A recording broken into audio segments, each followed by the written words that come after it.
اگه میخواید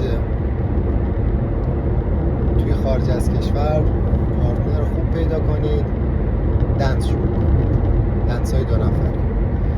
البته باید یکم از اون زاویه‌های شاید ایرانیتون بزنید، چون کسی که پارتنر دنسر داره خب بالاخره خودش میرقصه با بقیه و بقیه هم میرقصن با خودتون و پارتنرتون. و نکته جالبش اینه که من پارتنرم بهم گفت که اگه به خودت و به رابطه اعتماد داشته باشی،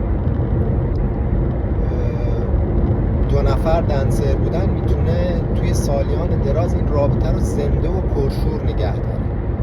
تو با بقیه ارتباط میگیری، تاچ میکنی، لمس میکنی، اما ارتباط احساسی نیست، ارتباط جنسی هم نیست و خیلی فرق درست و عمیقیه به نظرم اگه اون مقدماتش رعایت میشه.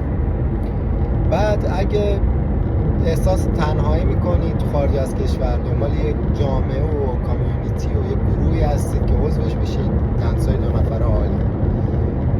اگه میل جنسی بالایی دارید، دنسای 2 نفره عالی، خیلی خوب میتونین میل جنسی و نیاز به تاچتون رو کنترل کنین و هدایت کنین. اگه هنر دوست دارید، دنس. اگه ورزش دوست دارید، ورزش و هنر، دنس. اگه میخواید خوش بگذرونید، دنس. به نظر من دنس